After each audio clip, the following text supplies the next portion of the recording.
For more than a decade, FTI has strived to become the leader in the aftermarket performance transmission and converter industry. We've joined forces with McLeod Driveline Components under the leadership of Top Fuel Funny Car pilot Paul Lee, and now have a larger distribution network, more resources, and more power. Come see us in the pits and ask how you can join the FTI family. It's not cheating, it is the competitive edge. WFO!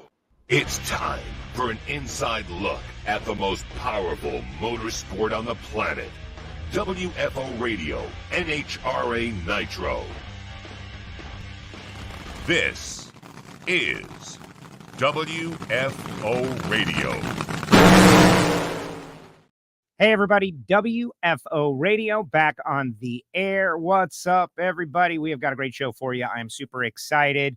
People have been asking, it's kind of fun that we asked questions. Alan Reinhart yesterday, and everybody's asking all these questions about Pro Stock Motorcycle 2023. After a great year in 2022, all that went down. People have got questions. They want to know who's going where and what's going on. And I don't know, maybe it was that made Tim Kalungi, crew chief for White Alligator Racing, say, hey, man, let's break some news on WFO Radio. And so that's what we're going to do today. We're going to have our White Alligator Racing NHRA Pro Stock Motorcycle season preview. They're going to announce one of their riders. They're going to talk about the rider they've got signed on, Chase Van Sant. Tim's going to join us. Jerry's going to join us, the three-time U.S. Nationals winner, champion Jerry Savoy. What's he going to do? Is he going to roll into a mentor position? We don't know. We're going to find out soon enough. So if you are a big fan of Pro Stock Motorcycle, in addition to NHRA drag racing in general, we need you to share this show. Push it out there on your social media. You know, I'll be honest. I think that the Pro Stock motorcycles have some of the most compelling personalities. The bikes are amazing and crazy. It's one of the things that I relate to the least. Like, I can't see myself doing it.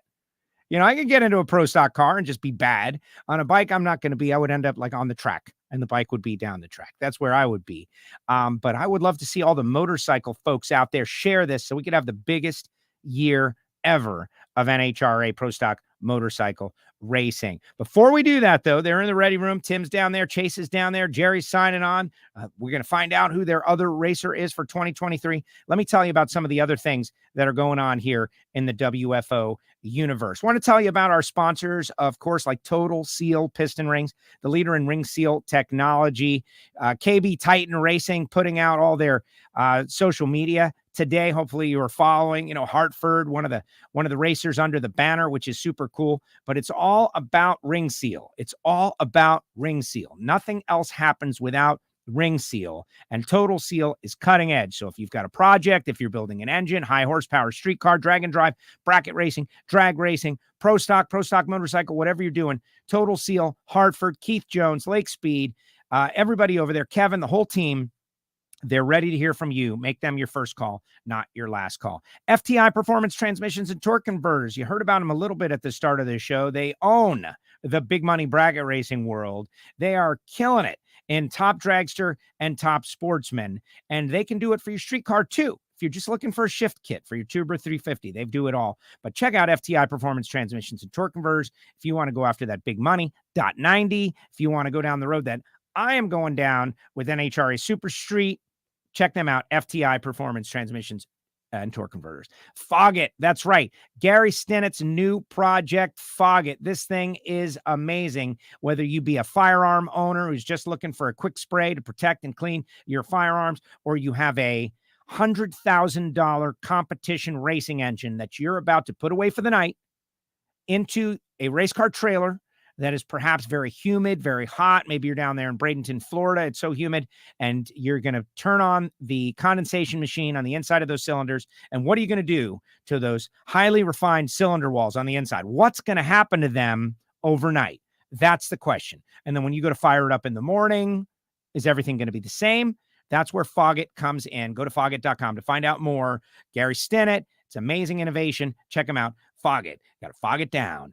Bernie's Speed Shop. Josh Hart is making me jealous. Josh Hart has got an inventory of cars up there at Bernie's. Now, it's not like a used car lot for exotics and muscle cars. They sell muscle cars. They sell exotics. They got a Ford GT in the inventory now. They'll sell yours on consignment, but it's really a full shop. They do frame off restorations.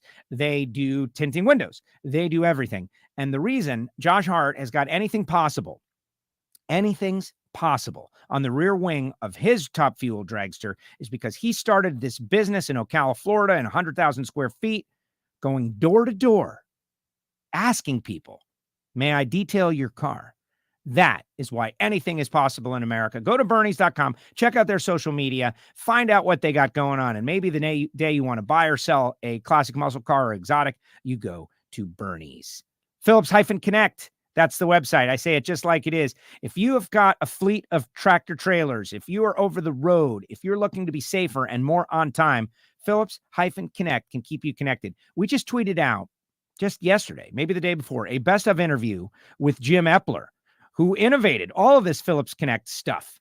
And he talks about his why and the how and the methodology. And he also broke the news over a year ago about the 300 mile per hour club to the 8th mile. Remember, there's like 30K up for the first team who does that. When will it happen? It's going to happen at the Gator Nationals. Just telling you, it's happening right there. Phillips Connect, of course, really appreciate those guys. Later on in the show, I will tell you about Marvin Rodax, coffeeandgrills.com. I'll tell you about Frank Hawley's drag racing school. And I will tell you about the folks at samtech.edu, the School of Automotive Machinists and Technology. One more thing, we've got our big Patreon membership push here at the start of the season. We want season-long, year-long memberships. That's right. Just do it once. And we just unveiled our first video Patreon show yesterday. And it's called Hear It From Heiner. Pro Stock Crew Chief for 25 years, Michael Heiner answers questions from Patreons. It got very techy. It got very interesting. He told us about an argument he had with Greg Anderson. That is up. It is available. It is out there now. It is getting incredible feedback from our Patreons. And yes, it's a kind of a private show. You got to be a Patreon to hear it from Heiner. Michael Heiner, so proud of that. And that will be happening more this year. We're coming in hot here in 2023. And now it is time. If you see me looking down, I'll give you a little behind the scenes. Like, why are you disengaging from us, Joe? And the answer is, we had one of our trusty old computers that had lived a long life explode yesterday, kick the rods. And so I had to switch some things, and I'm using a monitor that is a little lower today. That is what's happening. I apologize for disconnecting momentarily, but I can't see what's going on the screen unless I do this, and then I come up. But I got to bring on Tim Kalungian, who is down here, and he joins us now. Tim Kalungian, what did Karen call you yesterday? Like Torpedo Tim yesterday, last year, Torpedo Tim or something, because the bike goes so straight. I don't know about that, but it's she was really fun to have around, and it's funny because like when we first started working together after LE, first year with her was 19, and I remember sitting in a lounge and I'm like, man, when I talk to her, I really got to have my stuff together because she's really smart. So this is not like, sitting around, broing around with a dude. Like, this girl's smart, and she's going to call me out on some stuff. And she's super smart, and she does a lot of really neat things in her professional life, not only racing, but, also with what she's focused her career on. Okay. So listen, tell us more about Karen and how great she is while I talk to Jerry, who's calling me now.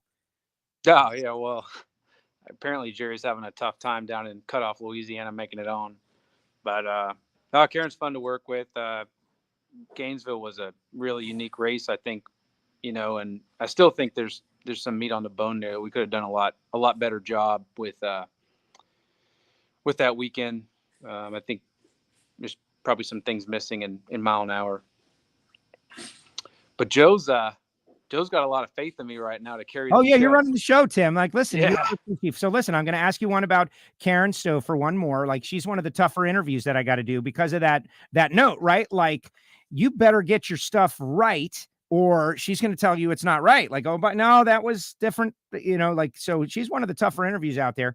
I appreciate what they're doing, but now White Alligator Racing is moving forward. Why don't you introduce your 2023 rider that is down there in our ready room, Mr. Chase Van Zandt, and tell us how that came together. I think back at PRI, the 2021 PRI, Bruce and I just started chatting, and we decided we're going to do something for 2022, and he really expressed some interest in Chase, like becoming a part of the class and doing stuff with us. So that was cool. And then, I said, hey man, why don't we get Chase licensed? And I think that'd be a neat thing for him, and we can do it in 2022 as the year goes on, and just kind of hang on Mondays and do some testing and stuff. And he liked that idea, and Chase worked with us throughout the year. And so I was going to tell the story like when Chase gets on, but he so that was kind of where it started, and things just kind of grew from there. So coming into 2023, I think that, I think Chase has decided to, race with us in 2023. We're really excited. I think he's just going to be a remarkable guy, a remarkable driver, and do a great job with us. All right, let's bring him on. Mr. Chase Van Zandt. Chase, what's up, dude? Hey, how's it going? Thanks for having me, Joe. I'm excited. I was excited that you watched the show prior to being on the show. That was one that I don't know. We're 12 years into WFO. It's been a long time, but every week I just think it's me and the driver, like me and Tim getting together just to talk about White Alligator Racing. You're like, dude, I'm excited to be on the show. Now you're on the show. You're with White Alligator Racing, and you've got you got your own sponsor, Trick Tools, coming on board. The bike looks awesome. Tell us about this opportunity. This is pretty cool. Yeah, it's pretty surreal for me, kind of like I had told you, I was a big fan of the show, and really up until last year, that's exactly what I was. I was a fan, and I tuned in to hear what was going on the inside. So for me to be able to race pro stock is a dream come true, and it's just a really unique situation for me, at least, to be on the war team, just because it's something, I envisioned if I was ever going to race pro stock, it was going to be kind of a couple years of struggle and trying to learn a lot about and everything like that at the same time. And to jump on a team that has won races in the last year is pretty remarkable for me and pretty surreal.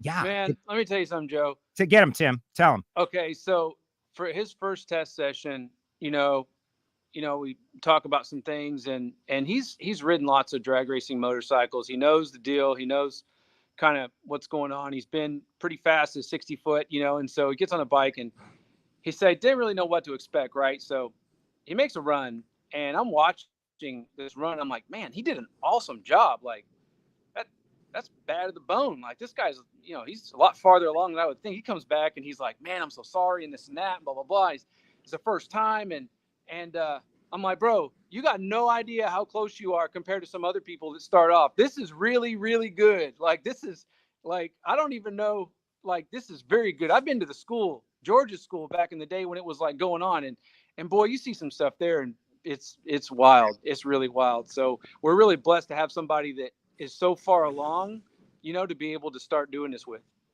Chase, talk a little bit about that. Just hearing that from Tim Kalungian, who is, he says Karen's smart, right? Like Tim is pretty smart. He's one of those super smart characters. And now you get to race with him. That's got to be amazing. Yeah, it is. Absolutely. And, that story that Tim shared is pretty funny because I truly didn't know what to expect. And by all standards, that run was really, really bad. I thought, and I even rolled around I got through the shutdown and rolled around the corner, and Eddie Krawick made a run right behind me. And he's like, hey, that wasn't so bad. And I'm like, oh, dude, that was not good. That's embarrassing is what that was. And so, but yeah, it's to work with Tim and to be around Jerry and Karen last year was, it was just really good to learn. There's a lot to learn from these people, and just to be surrounded by them, and while I'm on the bike and everything is just, it's more than I could have asked for as far as coming into the class. Excellent, Art. All right, so I think we got the team owner, team principal, 3-time U.S. Nationals winner, world champion, Jerry Savoy, the Alligator Man. He's in the ready room. I'm going to bring him on. We don't know what's about to happen, guys, so be ready. And here he is, Jerry. Morning. What's up? Can you hear Man, us? You look tan, dude. You look real tan. Okay, he's muted. He's muted, though. I can see that he's muted. You got to unmute yourself. Okay, you Yeah, good? there he is. Woo! Way to go. Jerry Savoie joins us now. What's up? I had a hell of a time trying to get into this deal. When you sent me the link on email, it worked fine, but on my phone, it didn't. The internet, isn't it amazing? Like, it's amazing that we can do this. Tim and Jerry and Chase. Like, I don't know where everybody is. I know you guys are in Louisiana. Tim out there in front of the rig. Chase, where's home for you? Iowa, Pella, Iowa. Iowa. Cold. Cold. Yeah, me, Jerry. We don't play that stuff. We don't play that stuff at all. Talk a little bit about your background, Chase, before we get to Jerry. Jerry's obviously going to announce the other White Alligator Racing 2023 rider, but we're going to keep everybody kind of hanging on, hopefully sharing to build to the crescendo that is the big announcement of the whole team for 2023 and when we're going to see you on track, Jerry. But Chase, give us your background. Tell us a little bit about how you got here. Yeah, so really racing for me started when I was really young. My dad raced pro mod motorcycle.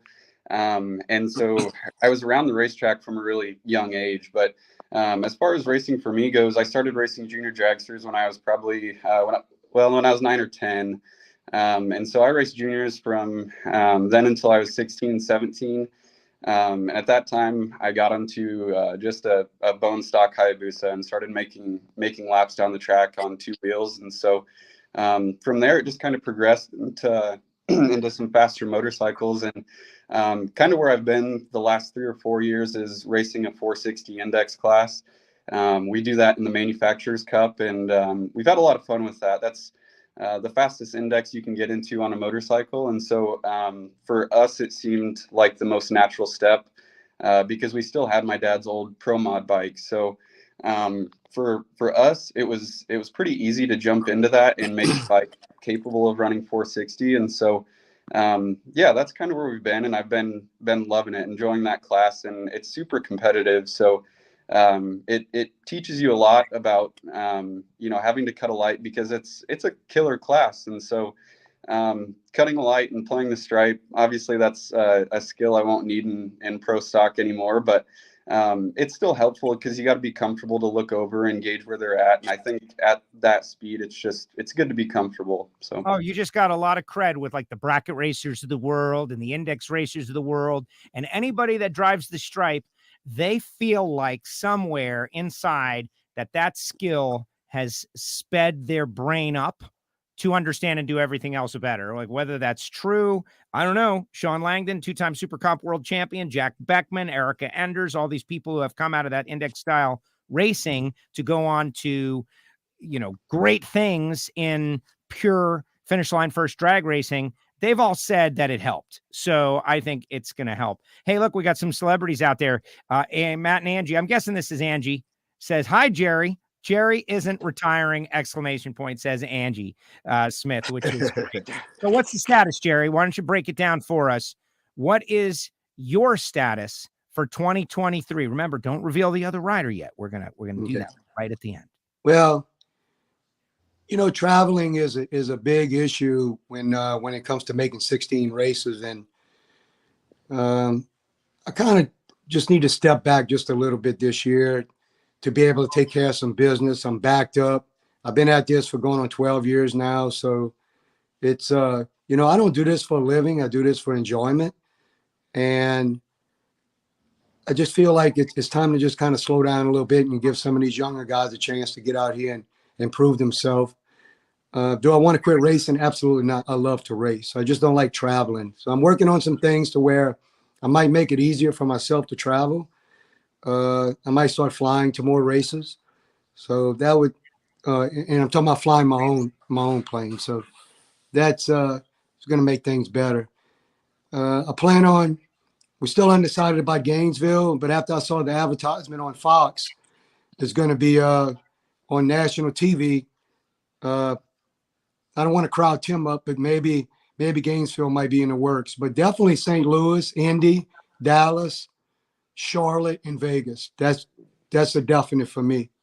So we'll plan around that, and can't wait race against some of these young boys. This old man still might be able to get it done. Oh, that is awesome. Tim, what about that? Is Jerry allowed to race the Gator Nationals? Man, it's like he said he was retiring, and everybody's calling me like, "Hey, is he for real? Is he really going to retire?" I'm like, I don't know. Jerry can do whatever he wants to, man. I will support him. It's his team. That's exactly right. But the bikes are going to be at all the races with Chase, which is great. So he can go out there and chase Rookie of the Year. He's going to chase Rookie of the Year. Great to see Tim Haley out there. What's up, Tim? He says, I'm sure Jerry will be back. He loves competition. And yes, he just announced he's going to be back. Jerry Savoy is back, guys. That's worth a big share out there. Scott Purley says it's exciting news. Bobby Bender, who runs stock, says great to see new blood coming in. And Jim Essex wants to know if Chase has ever run Eddyville. Have you? Yeah, Eddyville is my home track. I still race. I race against the cars there during the, when we're not traveling to race. So, yeah, I race a Hayabusa against the cars in no box. So, yeah, I mean, I'm a bracket racer at heart. Eddyville is 25 minutes away from me. So that's my home track, and that's where all my friends are on the weekends. I always hated bracket racing against motorcycles because you're in front of them and behind them at the same time. Yeah, that's the biggest complaint I get.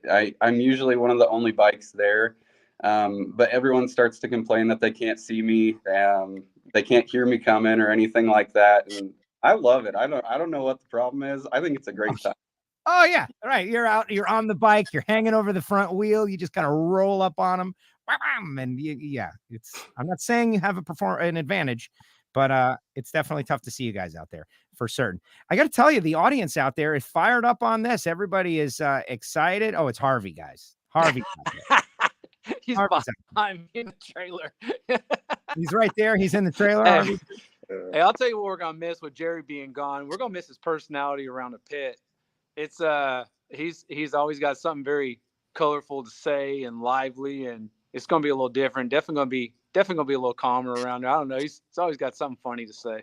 Jerry, can we just lock in the Gator Nationals right now instead of being like vague? Can we just lock it in? I mean, that's what I got to do. I put pressure on. Like, we want to see you there. It is going to be on Network Fox. It's going to be a huge deal. It's the kickoff to 2023. It's almost like we need you. You're a past champion. You got this new team. You're going to be got these riders there. Like, can we just lock it in, Jerry? Talk to Vonnie. Let's see what she says. Vonnie says I can do what I want. But, man, look. That's another reason. Vonnie has dedicated her whole life to myself and to my son, and I just feel like I need to spend a little more time with her. She's such a sweetheart. Oh, absolutely. But the Gator Nationals, I was planning on coming anyway, whether I race or not, because that's when they do all the interviews as far as the pictures for the season and whatnot. So I think it's very important to support the class, even though I'm not at every race. I think that it's a wonderful class. It's the only place in the world you can go. I know you got them out there say, well, if you got enough money, you can do anything. I can tell you, money don't buy you wins. It's got to be a complete package and a little bit of luck. So I'll talk to Tim and we'll see what we got on the agenda, and I'll try my best. I'll put that down as a yes, is what I'm going to do. I'm already on a diet. Look. Oh, good. This is my lunch. Hey, avocados. Hey, he caught like November. The end of November came. The end of November came around, and Jerry called me up. The end of November. He's like, "Hey, is our other driver good?" I almost said his name. Is our other driver good? Yeah, man, he's good. Yeah, okay, all right. So like December rolls around, like first week of December. Hey, I can lose some weight, man. I could start dieting, I'm good. If our other driver's not good, I'm good. So, just a couple days ago, like the beginning of January, he asked me again, "Is he good?" Yeah, man, we're still good. That's great. So, because here's the deal. Here's the deal. If the other rider wasn't going to ride, I would make the full season. Look, we will always support this class. I believe in it 100%. And you got a great group of people. We race each other, but we all friends. And I think it's very important to the public to see the camaraderie in pro stock on how people have feelings and how they care about each other. No, that's fact. And Matt and Angie out there saying you should run 4 bikes. You know? They're trying to spread you guys thin. That's what they're trying to do. And Vonnie is out there commenting. Harvey's in the trailer. She says she's not the boss. That is fine. You know, Harvey beat me last year. Flying Ryan Ayler had this race down at Showtime between Christmas and New Year's. I wasn't able to do it. I did this year, but I did run Flying Ryan. That was well publicized. Joe versus Pro. I ended up losing, but there was a little funny business happening behind the scenes. Just I didn't get enough practice, and we all decided to move past it. But afterwards, after I had plenty of practice, I went into the eliminator, right? Like we were going to do a single elimination tournament down to the wire. I think Chris Bostic ended up winning the whole thing, but I had to run Harvey's second round, right? I had to run one of our stock eliminator guys first round. And then I had to run Harvey second round. Dude whooped me, man. Like legit good race, like 15 foul, or I'm sure he remembers. It was close, but Harvey got the opportunity to get in one of those Flying Ryan Mustangs at Tampa Race Rentals, and Harvey put it on me. So this guy is a gamer behind the scenes. Threat, man. He's no joke. No joke. Terry Sutton out there checking in, taking a little time from working at Liberty's. Pro Stock bike is definitely more friendly than car. Is it though? You guys, it gets hot. I think talk about that, like the maybe the closeness and the mutual respect tells everybody, hey, we know we can push more when it comes to those intense moments. I don't remember ever a big, well, wait, no, that's not true. There might've been some fights. But it seems like it's all in the family kind of fights. Speak on that. I have a very short fuse when it comes to bullshit. All right. And there's been a couple of instances, you probably never heard about them, but if that person or persons would have bit back, it probably would have been a fight. Yikes. I don't want to scrap with Jerry. That's for sure. That's I just don't have room for the games. For the games. Exactly. So this person says, can't wait to see Chase. Lauren's got a question. If you could pick anything to do to win in your rookie season, Chase, what would it be? Like, all right, let's go goals and aspirations for Chase Van Sant. Let's hear what Chase has to say. Man, I mean, kind of like you said, I guess rookie of the year would be awesome. I don't know what other rookies are coming on in the other classes exactly, but that's kind of goal number one, I guess, for me. As far as other goals, I don't really know. I mean, I have my own, none that I've really shared with anyone because I don't know how realistic they are, I guess. But, first and foremost, I just want to be a contender and I want to go rounds. I don't want to show up to the line and have people think that they've got a duck first round or something like that. And luckily with the team that I'm on and with Tim and everyone, I don't think it's going to be like that. But for me, if I could make a couple final rounds in my rookie year, I think that'd be a win for me. Hopefully those goals are I realize are small, but you just never know until Gainesville comes around and I get a couple races under my belt. Let's hear from Tim and Jerry about those goals, guys. What do you think about what Chase just said? Realistic? Is he shooting high? Is he shooting low? Let's hear from the crew chief, Tim. I think we just need to show up and bring the best version of ourselves we can. And, I think that we have the resources, we have the people, and we have the parts and pieces. So we'll just see how things come together. I think that, anytime you're leaving without making decisions that take you away from the moment we're in, is a problem. When you start making fear-based decisions or you start making decisions based off, frustration or anger, things like that. It's like that's where you start losing, So I think if we can get Chase comfortable with his machine and get some predictability in the machine, so when he pops the clutch, he knows what he's going to get. It's just going to help him do his part and know what he's going to get. So that's one thing I think we can do from our side. It's occurring to me as we do this live. It's occurring to me, like for the WFO audience, hopefully you guys are loving this, not just live, but in the future, that I've never had Jerry and Tim on the air at the same time. And it's really interesting. Jerry, your crew chief is like one of the deep thinkers out there. You know what I mean? I don't mean like the crazy, I mean like he's thinking, but right, like he is operating at another wavelength, and he's almost like a sports psychologist and who also knows how to tune cars and bikes, make them go quicker than anyone ever has, certainly with Karen at Gainesville. Talk a little bit about Timmy, Jerry, and how, like, what he just did, right? Like, he just kind of educated us all on how to go forward. You know, you don't think about like the goal, you think about the process. Speak a little bit about your crew chief and the guy who's kind of, you know, running the team now when you're not at the track. First of all, I would like to say Tim knows nothing about reading the weather. Okay. That's a whole nother story.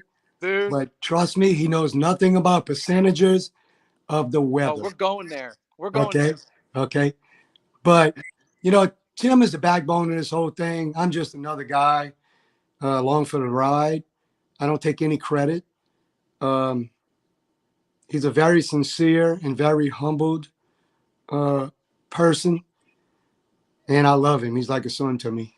But as far as his thinking, sometimes he drives me crazy.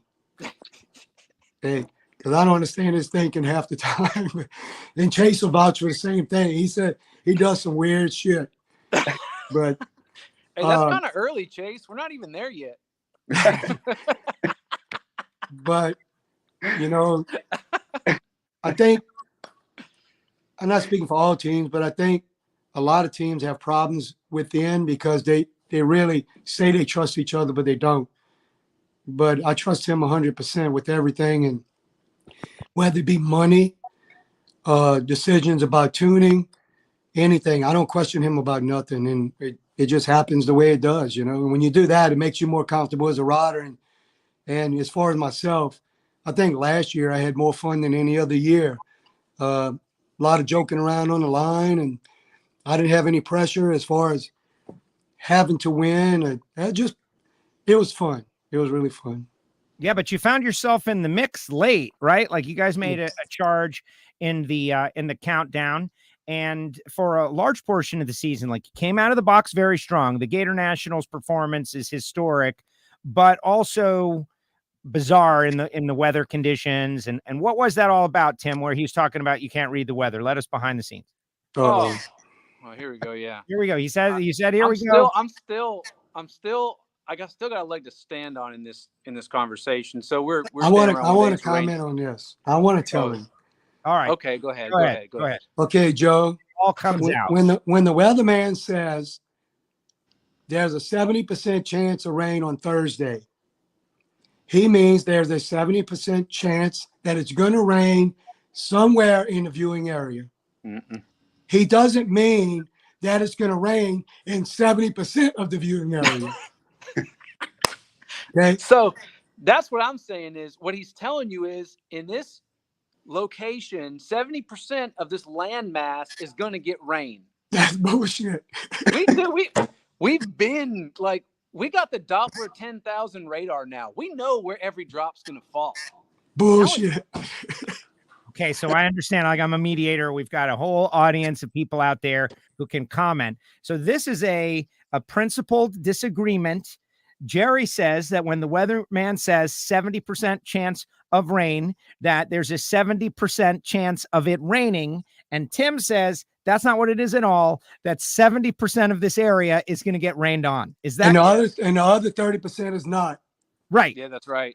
And that means that you are guaranteed 100% that it's going to rain in 70% of the area on Thursday. Yes. And that's wrong. Yeah.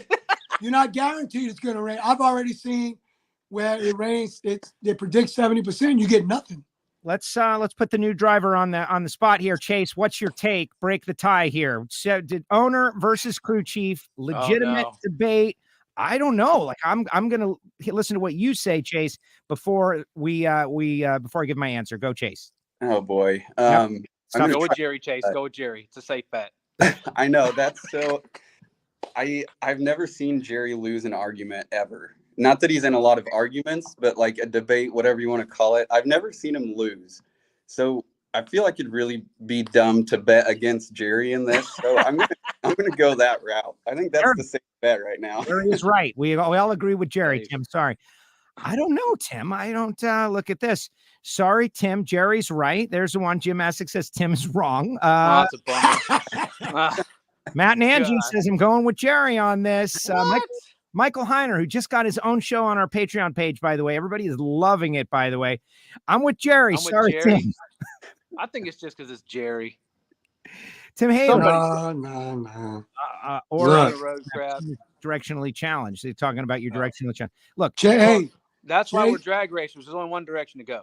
Okay? Chase better agree with me because he's riding my baby. Yeah, right. Exactly. Tim, listen. I gave him the better of the two. Nobody gets all the gifts that are out there that are to be given. And you are very smart. That means there's going to be some area that you are a little behind on, and weather reporting is obviously it. No big deal. That's not bad. Apparently, Jerry pinned a tail on a donkey. Yeah. There it is. There it is. All right. So the status of the class, we are building to the big 2023 White Alligator Racing rider announcement. Rider number 2. We've already got rider number 1, Chase Van Sant. Of course, Jerry. We're going to announce that seconds from now. So please share the show. Let's get it out there. Everybody that is NHRA centric. This is a big announcement, but I want your take on the competition right now. Like, I'll tell you what I'm loving. I'm loving seeing 200 mile per hour on the board in the right moments, not every time, but in the right moments. It's a big moment for the fans. Hey, 200. Wow. That's good. I feel like the competition was close. NHRA has been in there making moves and changes. What's your take on where the category is? I think the competition hasn't really been better. But what I think doesn't matter, what you think matters. Jerry, you start us. Okay, so I had a conversation. I'm not going to mention a name, but he's a very well-known name and been around for many, many years and pretty much a team owner.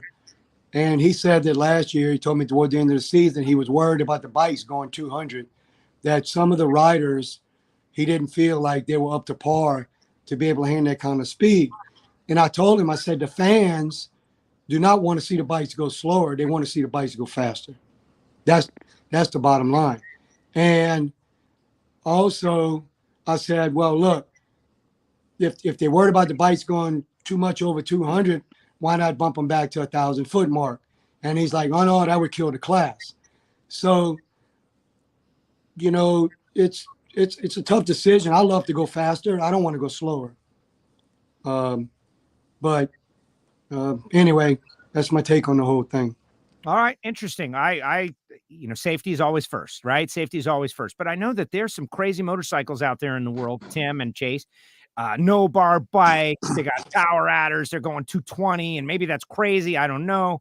But what do you think, Tim? You're the guy making the calls and decisions. The 4-valve, I think, was awesome. I also love the sound of them. What is your thought on status of the class, competition, popularity, top to bottom? Lay it on us. Well, I mean, zooming way out, I think that's one of the things that makes this class really cool is that we're doing this naturally aspirated. That's what makes it challenging and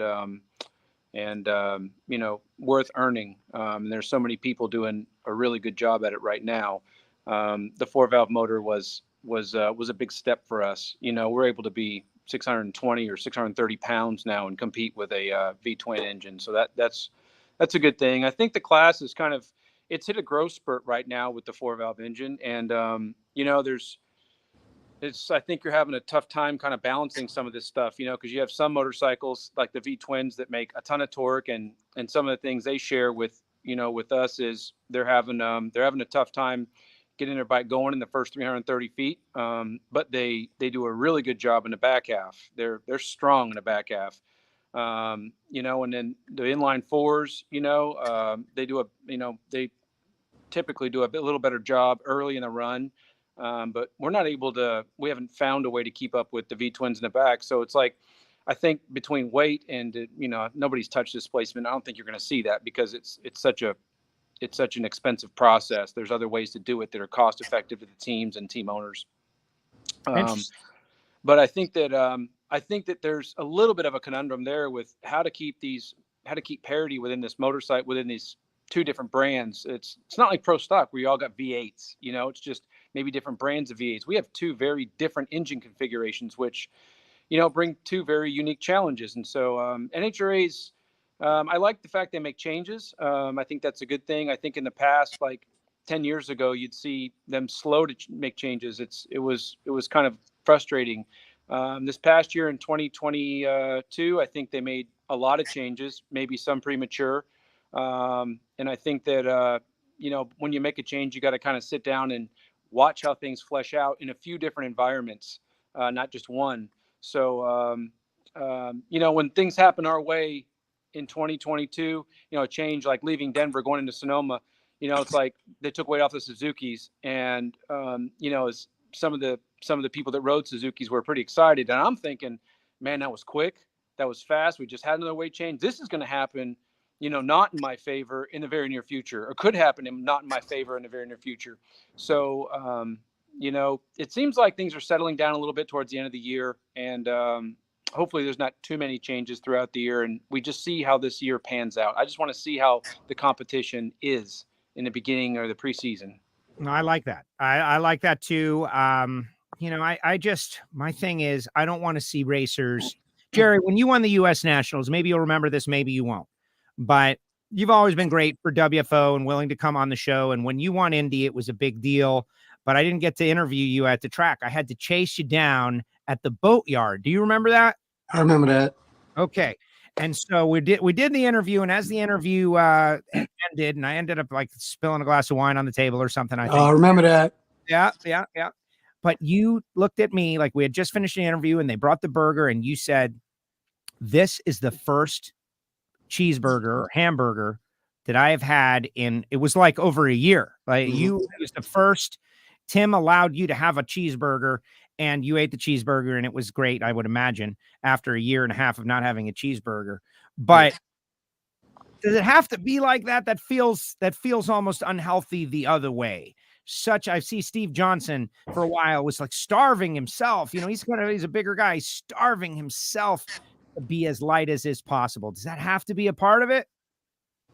Yeah, you know, to really win races, if you weigh, my normal body weight to race is from 148 to 152.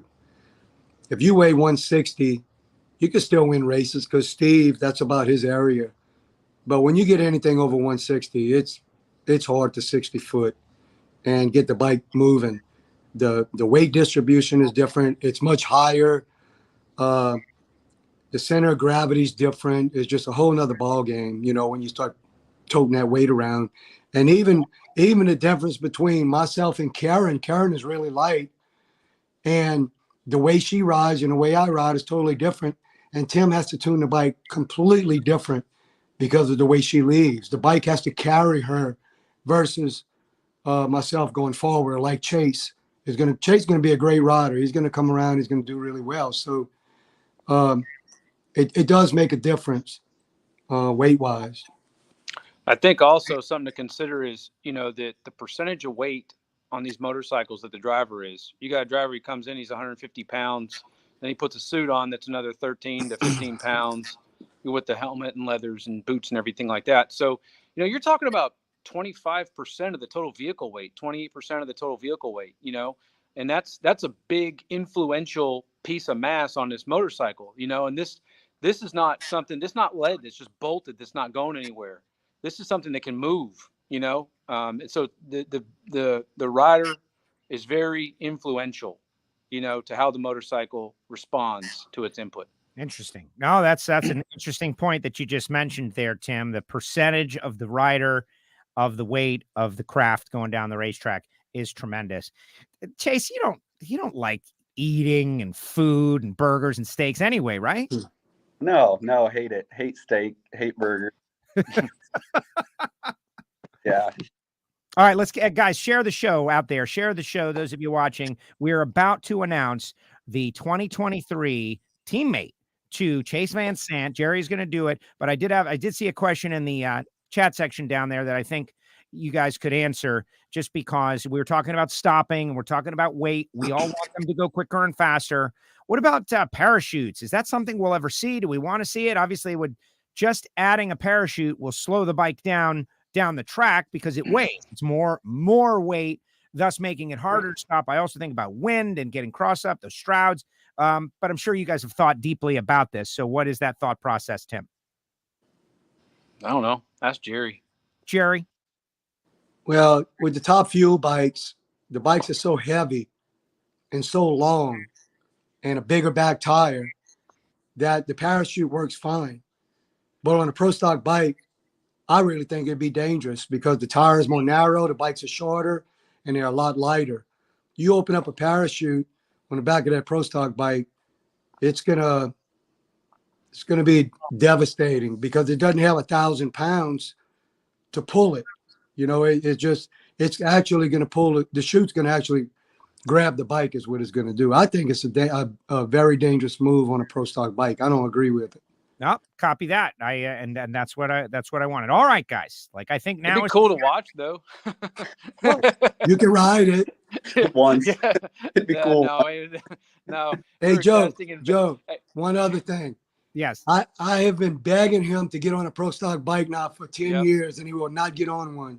No, because we were testing in Vegas when Chase had his last test session, and we were there, and Jerry's like, "This is the day you're going to ride the bike," and I'm like, "I'm not riding that bike, dude." And he's like, "You're riding the bike," and I'm like, "No, dude, I know who's got to fix it, and it's not you, it's me." Right. So there's no way.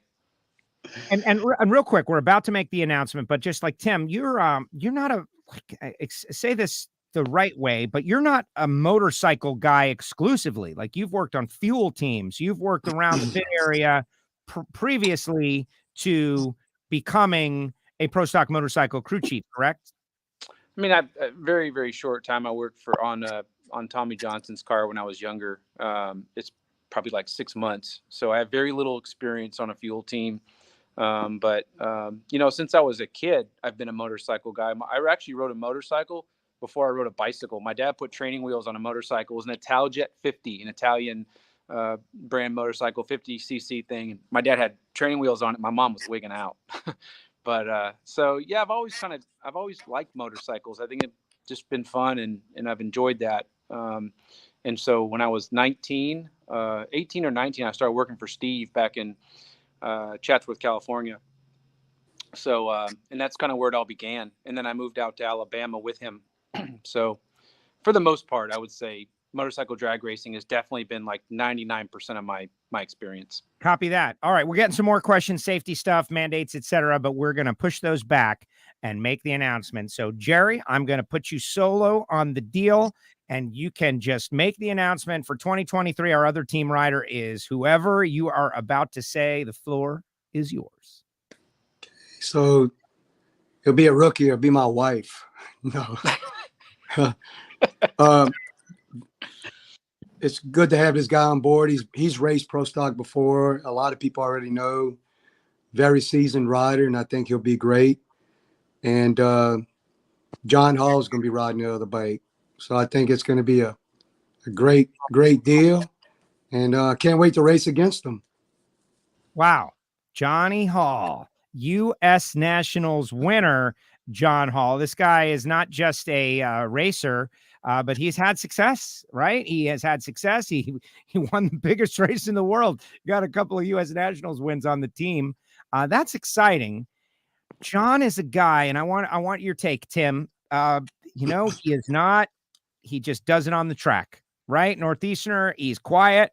He doesn't talk trash. He just goes to work and goes after it on the racetrack. How excited are you, Tim? No, I'm thrilled, man. He's not quiet. He's funny. He talks a lot. And he doesn't get into it with other competitors, though. No, he doesn't get into other. No, that's not his MO. But no, he's funny. He's and there was a time we were at the end of the racetrack when he rode with us last time, and something was up with Jerry's bike, and one of the guys came down. I don't know who it was, but he's like said something, and Jerry started getting upset, and John was parked right next to Jerry, and John starts like scooting forward. I'm like, "Hey, where are you going?" And John's like, "My name's Paul, and that's between y'all." Yeah, that's a Pulp Fiction line. Way to go. John Hall likes Pulp Fiction as well, unless he picked it up on his own. I've always been friendly with the guy because he's got a spot down here in Hollywood, Florida. So we're always talking about Hollywood Beach and how great it used to be. And now everybody's moving in and they're ruining it. Great conversations between me and John Hall. But no, he's a good guy. And the reaction down there, Tim Haley calls him Johnny Balls.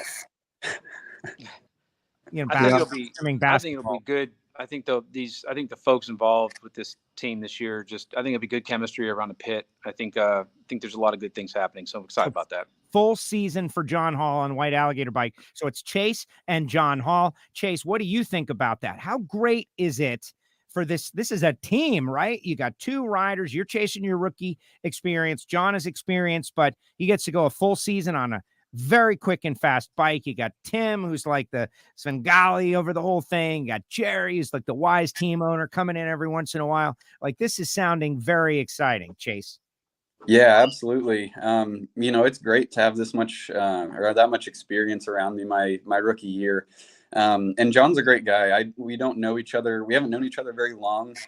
We actually got to talk quite a bit in Valdosta, Georgia, at a Man Cup race.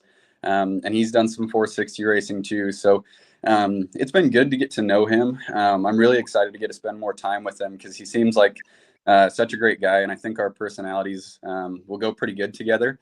And as far as experience on the motorcycle, I having Jerry and John around, I feel like I can kind of bounce ideas off of them. And if I'm struggling with something, I think both of them would be willing to help. And so that's huge for me in my rookie year. Obviously, there's going to be a lot to learn. I know that it's definitely not easy.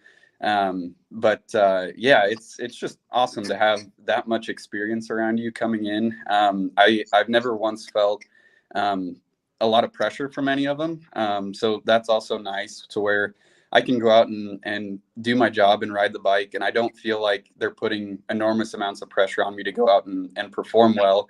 I think goals align fairly well. And, as far as John goes in that picture, I think we're going to be fairly similar. He's been off of this team or hasn't been riding for this team super recently. So I think it's just going to be good. I think there's going to be a lot of similarities between us. That is awesome. So you're on your Trick Tools bike, which is great. What's John's bike? Like, is there going to be the White Alligator scheme that we have been used to? Is that going to be reserved for Jerry? And, what's John's deal going to look like? I see Corey is down there in the chat section, by the way. He is a big part of the team as well. Got a good score when he shows up. But what about the iconic White Alligator Racing scheme? Who's going to be on that? That's going to be reserved for Jerry. And I think John's going to release his rendering here pretty soon. All right. I think that they've got some stuff going on, and it's really neat what he did in the previous years with the brakes program. I think that's a really remarkable program. I don't know what he's got happening this year, but I know that he's working with their marketing folks and the artist on his rendering. As soon as that's ready, I think he's going to put it out. We kind of let, we kind of let, like Chase and they handle that side of things. And John handles that side of things. And we kind of push from our end when they're ready to talk about stuff. And then Jerry decides on how he's going to handle his stuff. So we just kind of support everybody. To recap the big breaking news, John Hall, the new rider for White Alligator Racing, along with Chase Van Sant, who is going to go after the 2023 NHRA Rookie of the Year. Jerry has already confirmed a schedule on this show, and that might include the Gator Nationals, depending on some factors that they are currently working on. I hope it works out, Jerry. One more question. People talked a little bit about safety now, some boot and shoe mandates and different safety issues in the NHRA that is now mandatory. Just, I want your take on that kind of stuff. Obviously, Corey Reed had that incident a couple of years ago, and I had a great conversation with Corey about it. And he showed me like angles and where material could have been helpful. The safety side of it, is there anything else we need to know about that? And are you guys on board completely? Tim or Jerry? Jerry, who's the rider? Jerry, I think he was asking you, but I can comment on it if you want. Sure, go ahead. Yeah, so I think it's a tightrope to walk because you're talking about the safety of a human. Humans we really care about, and people we're with all the time, no matter what human it is. We want to make sure that we're doing this as safe as possible. I just had this conversation with somebody else yesterday.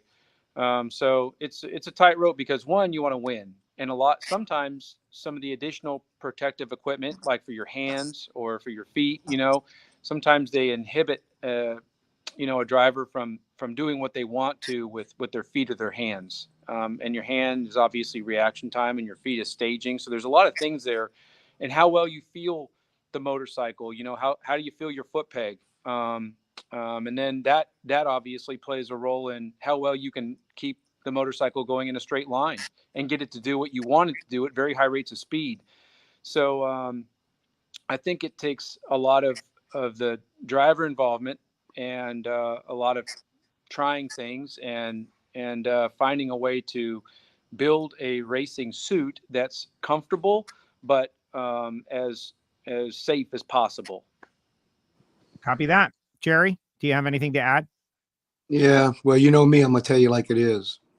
Here goes. I think the equipment, the gloves and the boots we've been running is sufficient. If you don't feel comfortable with what you're racing with, then make a change. Wear whatever you want. But don't impose your fears of what you believe in on me.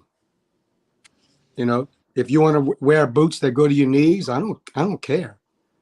If you want to wear gloves that cover your shoulders, I don't care. But don't impose what you feel on me. That's my opinion. The boots I wear are Simpson boots. That's fine. The gloves I wear are good. Don't make me change and go to something else because of your fears. Copy that. And Matt and Angie out there, Angie agreeing with that as well. Got a lot of people in the audience. We'll see how it all plays out. Obviously, the rules makers go through a whole process, and this is something they have come up with. Anything that we haven't covered, guys, that we should cover? Last year was a great year. We're super excited. You guys get to start with the rest of the series, unlike years past where they start out on the West Coast. We're all starting at the Gator Nationals. That's going to be interesting. And new Jerry referenced the media day. That is always a big part of those opening events, to go take the photographs that you see on the Jumbotron and everything that gets used in the media center, those kind of things, like this picture of Johnny Hall that was taken. That was probably a media day photograph. So that's always very exciting, and WFO is going to be a part of all that. But let me just, we're going to work backwards. We'll start with Chase and do final thoughts, Chase. Like, talk to the fans out there. Why should they root for you? How excited are you? And then we'll go Chase, we'll go Tim, and then we'll finish with the big man, Jerry. Chase, go ahead. Yeah, man. I mean, I'm just so excited. There's like I said, there's a lot to learn here. And for me, just getting my license, I figured out pretty quick that it's not quite as easy as it looks. And there's a lot going on. And so I'm just super excited for the challenge. More so than anything, I think I'm more competitive with myself and my own goals and what I want to look like on the bike and how I want to ride. I think I'm almost more competitive with that than I am, comparing myself to another rider. And so I think that will work out in my favor a lot, because I think if I do my job and I'm meeting my own standards, then I think we'll be put in a good position. So but yeah, I'm just super excited. I'm definitely a bracket racer at heart. Racing at Eddyville and in the Man Cup and stuff like that. That's kind of where I grew up and what I love. But to take this next step and race pro stock with a great team like this is just, it's unreal. It really, it's going to be hard to put into words until I get to go to a few races and get some rounds under my belt. But yeah, just thrilled to be in this position. So exciting. I want to say thanks to the folks at Trick Tools. Like, I don't know if you knocked their door down or if they came to you to support. Like, I don't know the details behind the scenes, but I appreciate the fact that they are getting involved, or whoever the relationship is, are involved in Pro Stock Motorcycle. It's an awesome looking bike, and they're helping you get out there and chase your dream, Chase. That's awesome. Yeah, absolutely. And so just a little insight. My dad owns Trick Tools, so I'm actually Thanks, Dad. tools right now. Yeah. That's fine. It's family business. That whatever it works, right? Like we're learning about the company because of this. That's the whole point.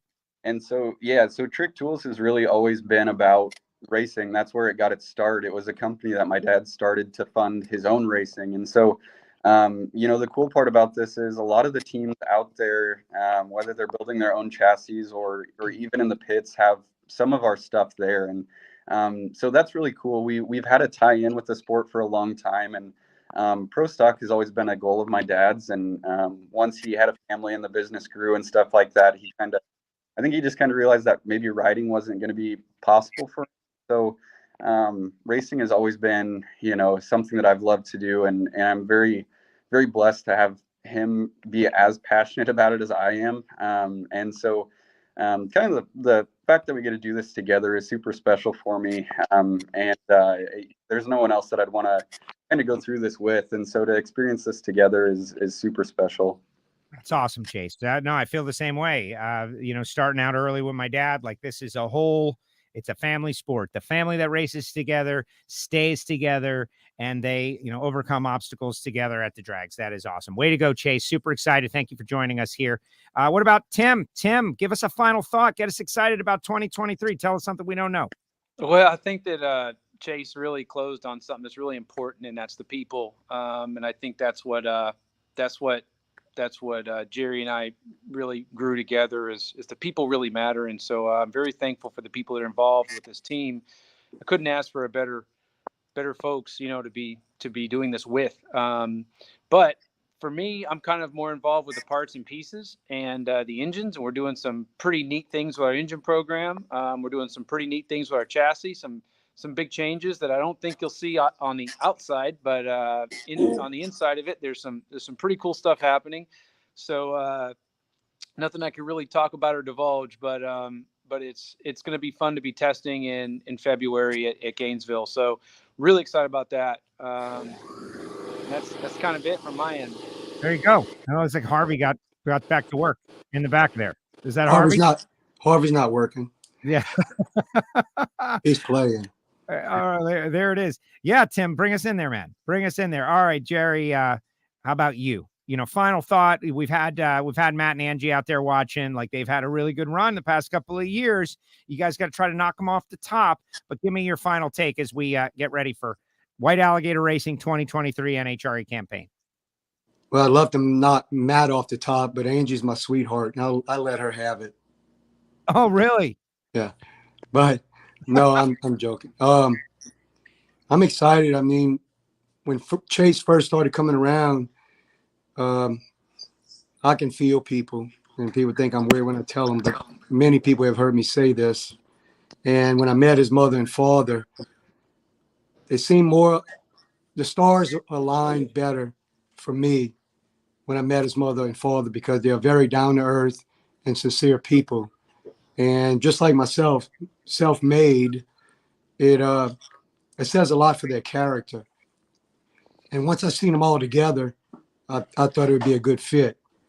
This is a new beginning for me, and I hope this is the beginning of many more years that the team will be out there, and I want to support the class.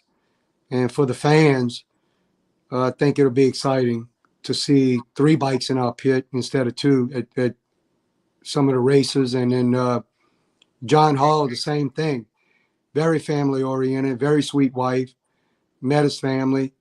Johnny shows up, gets on a bike, he races, and he leaves. You don't hear any complaints. You don't hear nothing. He can go fast or he can go slow. It's all the same. So I think it's a good fit, and we'll see what the future holds. Can't wait to race against these guys. Knowing me, I can promise you, if we get in the finals together, there's not going to be any give me's. It's going to be, they got to beat me. So anyway, that's awesome. That's going to be pretty cool. Well, I'm excited, Jerry, because you came into the sport and you had the goal of trying to win a race, and you won a race, and then you won Indy, and then you won a championship, and you've accomplished all your goals. And you could have said, "That's it. All right, close the shop later, Tim. Good job. Go get a job somewhere else. You've clearly proven yourself." Tim Kalungian will have crew chief work for the rest of his life, right? Regardless of what it is. But, I think about Rick Hendrick, and I think about Richard Childress, and I think about Roger Penske, and these guys, they got themselves in a position, but when their driving time was over, they didn't just go do something else. They built a structure that will live beyond them, and certainly helped a lot of people, at very least, earn livings and chase their dreams. At very best, made the sport better than it ever could have been. And so the idea that you're going to race part-time, but allow White Alligator Racing to continue and enable Chase, Tim, everybody that works there, Harvey, to build this thing, and you're going to build continue to build a powerhouse beyond your riding years. Like, that's what's exciting to me. And I think it's important. That's important for drag racing. We can't have these teams pop up. Yeah, they were great, and then they go away. They got to stick around. We've got to have powerhouse teams that stick around, and White Alligator Racing is definitely one of them. So thank you for doing that. I know you love it, but it still needs to be said. Thank you. I appreciate that. We'll be around for a while. It's good to hear. All right, gentlemen, thank you so much. Tim Kalungian is acting as your PR director as well. I hope you know that, Jerry. Like, this guy is hustling out there at PRI, working the stage, making things happening. He's like, hey, can we? Yes, you can, Tim Kalungian. We just did it on WFO Radio, and I appreciate your effort. Thanks for putting this together. Awesome, Joe. Thank you for your time, man. Thanks everybody for listening. That's it. All right, guys, I'm gonna kick you out, and appreciate you, Chase. I'll see you at the track real soon. Yeah, okay, thank you. Thank you, guys. There goes Chase. There goes Jerry. There goes Tim. And that is what WFO Radio is all about in 2023. Maybe you weren't a fan of Pro Stock Motorcycle. Maybe you should check it out in 2023. Great people, great rivalries. Like, it's very positive, but it's not all, we're best friends and hanging out together, and it doesn't matter if we get beaten. It gets very intense over there. The bikes are fast, over 200 miles an hour. It's going to be awesome. Chase Van Sant, and the big news, Johnny Hall, U.S. Nationals winner John Hall, going to be part of White Alligator Racing in 2023. If you are a friend or a fan or a family member, share the show out there, guys. Share it and make sure everybody knows the news. But also, Jerry detailed his schedule for the season and may add the Gator Nationals at some point. That is great. I want to hear your comments. Put your comments in the comment section, guys.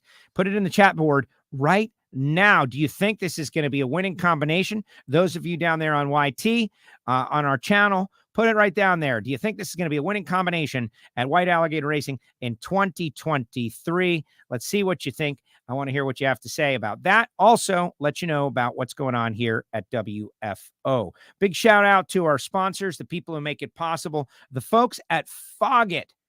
This is something that every racer should have in their race car trailer, every firearm owner, and you will find countless other needs and uses for Foggit. This is Gary Stinnett, Steve Williams, new company, brand new on the scene. I just got back from the Engine Performance Expo, and I can tell you that everybody out there is super excited about Foggit because it's a tool, is what it is.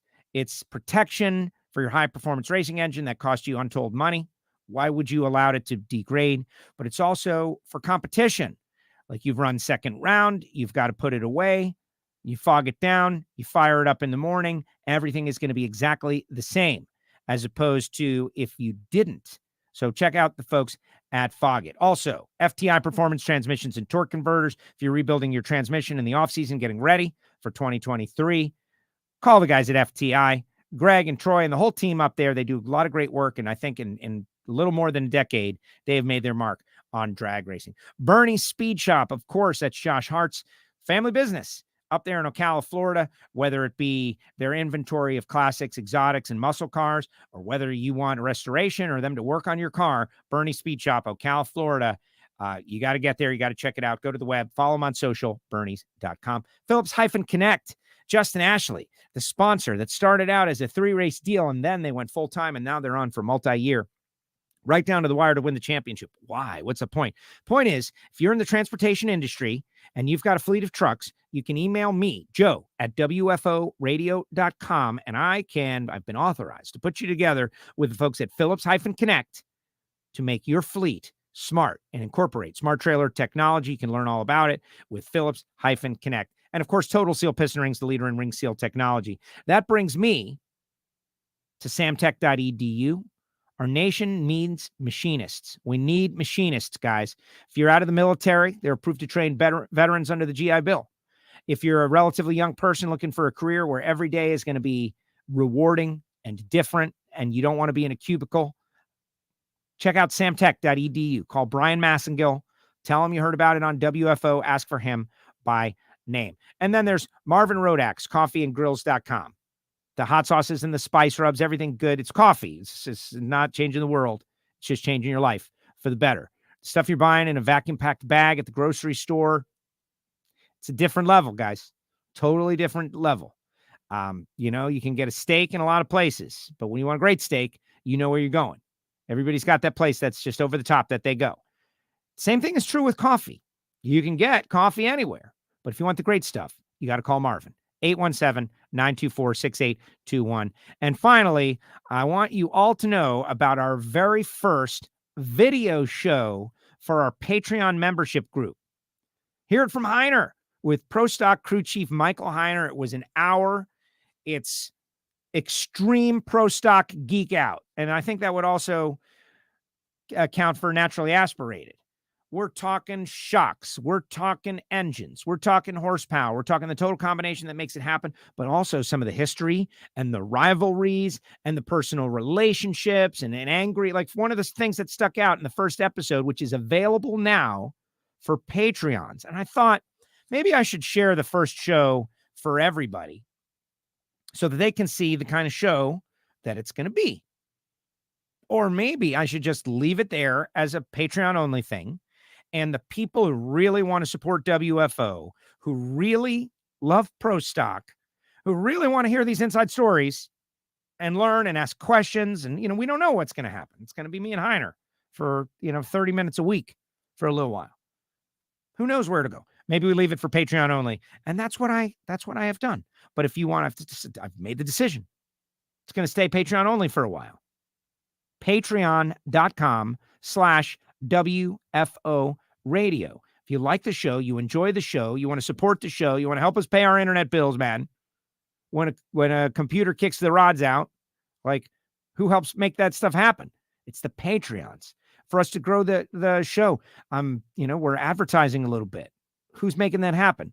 The Patreons who care, but really it's the community. It's the community of Patreons. So we encourage you to go to patreon.com/WFO Radio. And you get something back. You get a patch and you get some decals and you get a Patreon pin. So join us on Patreon. All right, let's see what everybody's got to say. Final comments. Harvey.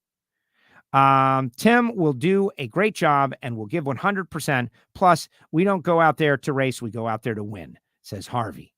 Yeah, no, the White Alligator Racing, they definitely do. Let's see. Facebook user says, met Chase Van Zandt at PRI. We are friends now. He is definitely cool. Chase comes from the same background as us, bracket racing bikes, says Welch Racing. Way to go. That's Brandon Welch. Let's see what Steven has to say. Steven, can't wait to see them in Chicago. Gatorman is solid. Yes. I know we're all hyping the start of the season. All right.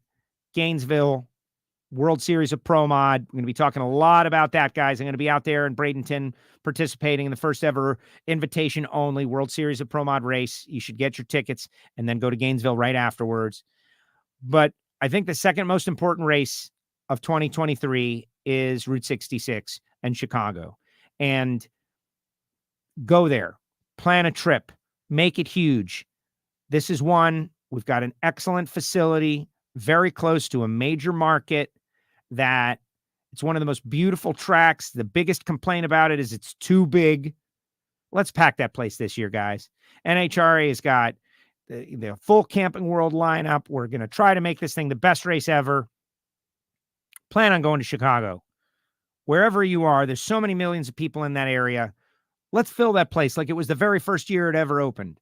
Let's show everybody that's involved that this thing is not only viable, but it can thrive. And whether you like Street Outlaws or Super Gas, whether you go to Cars and Coffee or NHRA Camping World Racing, this is one event that is car-centric that you should go to at Route 66 Raceway later on in the season. Steven, we're going to see you there. We're going to see you there. Let's see. Dugenet. Love the combo. This is going to be a team that's going to make it hard for the other teams in the class. I like it. Jim Essex. Awesome episode, Joe. Very informative. Thank you. Kev Ford. This is you, Kev. Thanks for asking my question. Oh, of Michael Heiner? Yeah, absolutely. Matt and Angie. Thank you, guys. What's up, Matt and Angie? I love the fact that Matt and Angie are just out there watching the show. Like, two great supporters. We got to get Matt's championship interview done, by the way. That's not done yet. Erica Enders, too. We haven't done that yet. This interview made more of a pro stock motorcycle fan. That's the point. The bikes. Okay. Am I a motorcycle guy? Tim Kalungian rode a motorcycle as his first thing. No, I rode a bike. It had training wheels. I took the wheels off, but I always wanted a go-kart. Like, I love bicycles and I think motorcycles are awesome, but I'm naturally just more of a car guy.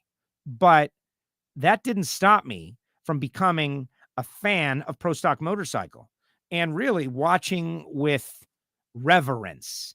I can't do that. I'll give you a story. Like, I go down to the top end of the racetrack, and sometimes pro stock motorcycle is on track. And I usually try to stop just past the scoreboards. And I watch. And one time that I'm thinking of was Angie Smith. Come down through there, and I know Angie, and Angie's always super friendly and helpful to the category beyond her one team. And there she is, someone I know, going 190 plus miles an hour right by me.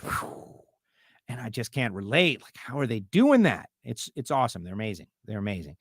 Speaking of Angie, it's all about giving others the opportunity. Tim Haley and I share a mutual friend going back 30 years, Josh Friedman. Great, who shares my birthday.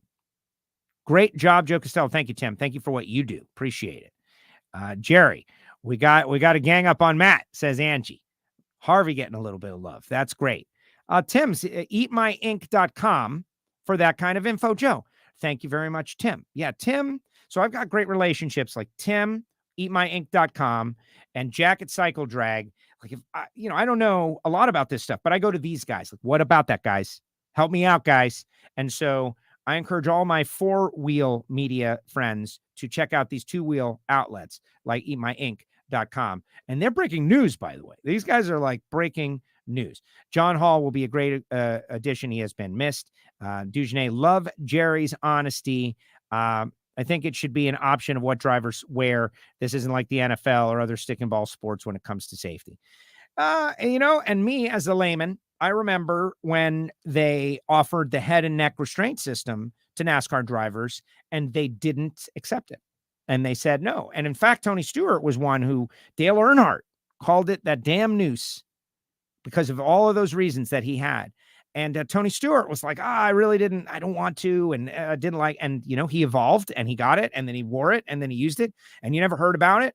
And if helmets weren't mandatory, there would definitely 100% be people out there without helmets. I have no doubt. And I know nobody likes being told what to do. Nobody told like to be told you should do this, you have to do this, you will comply. Nobody likes that. And I understand that there's a balance and there's a friction between those two things. But if you weren't mandated to wear leathers, there'd be people who didn't. That's not going to happen to me. I got this. Like, those people exist. And so, what do you do? And that's when I check out. That's my name's Paul, and that's between y'all. The rules makers, the sanction, the people in tech, and the riders, and the people who race. And that friction has been going on forever, since jump, since the first green flag or the person waved the flag. And it's difficult. It's difficult, and I don't envy it, and I don't do it, and that's not my thing. And I wouldn't even ask the question, but you put the question up there, chances are I'm going to ask it. Let's see. Let's go, John Hall. Everybody's fired up. Oh, the comments are still coming in. Corey Savoy, you and I got to have a talk about our Dolphins. Corey, what are we going to do, man? Who's our quarterback for 2024? Is there 2023-24? Is it Derek Carr? Is it Tom Brady? Is it Tua? I don't know. 59 days till the Gator Nationals. Is it? It feels closer. Route 66 is where we started drag racing. It's also a former home track. Used to live near Joliet. Excellent. Planning my Chicago trip right now. Got a wedding there. Way to go, Jim Essex. Eddie, Patreons to the front. Excellent. And let's see, Matt and Angie Smith, we plan on joining you roughly 5 years in a lease program, making our debut. And PSM says, Welch Racing, way to go. Way to go. You need to get on a pro stock bike. I don't know who you're talking to, Kev. I don't know who you're talking to, but I'll do it right after you, buddy. Okay. I've been offered to do a burnout. Burnout has been offered to me. Just feels like it could go so wrong. Now, I've been really trying hard to make a viral video. Maybe that would be it. Maybe that would be it. I don't know. All right, guys, that's going to do it. Appreciate you coming on WFO Radio. Remember, tomorrow, huge day. Lucas Oil Series in the future. If you're watching this in the future, you probably can just check another video. But we have got Bob Locke, the Super Gas World Champion, who won the Auto Club Finals to become the champion. What's his story? And Jimmy Hidalgo Jr., Cooter Hidalgo, going to be joining us. And he won the closest ever pro stock world, stock eliminator world championship ever. The closest one came down to a tiebreaker that was 0.3 of a second. You're going to want to join us. All right, guys, that's going to do it. Appreciate you. Thank you so much for joining us on WFO Radio. Yeah, I got a little bit of a new system in here today, guys. I like to break the fourth wall. But, I've reorganized some things in the WFO studio. I got to move my monitor up, right? So you can't exactly see how much I'm doing to drive the plane here. But we're doing it. Jimmy Hidalgo Jr., Bob Locke. Next week, let's talk next week. Tuesday, WFO at a special time because there's a news announcement that's going to be happening. Our guest on that show, Tim Wilkerson, will join me and Alan Reinhart. We're going to talk about some news. It's going to be good. You're going to want to watch. Did you know that WFO Radio has a mobile application for iPhone and Android that is free? The mobile application is super great, and you can see all the shows, and you can hear all the things. And I didn't want to, cause the fight, but Steve Brenwald sent me the answer. What does 80% chance of rain means? Answer, 80% chance of rain means there's an 80% chance that rain will fall somewhere within the forecasted area. Not that 80% of that area will get rained on. So, winner, Jerry. You would like me and the WFO universe to settle discussions or debates that you may have. You may email me, joe@WFOradio.com. Now, what are you going to do with the rest of the day? I highly suggest you go join our Patreon page and hear it from Heiner, our new show that actually was pretty good. And if you don't want to do that, you can just go buy some WFO gear. All right, guys, we'll see you tomorrow. We'll see you in the future. Thank you to Tim Kalungian, Jerry Savoy, Chase Van Zandt. Congratulations. Johnny Hall, he is back. White Alligator Racing 2023.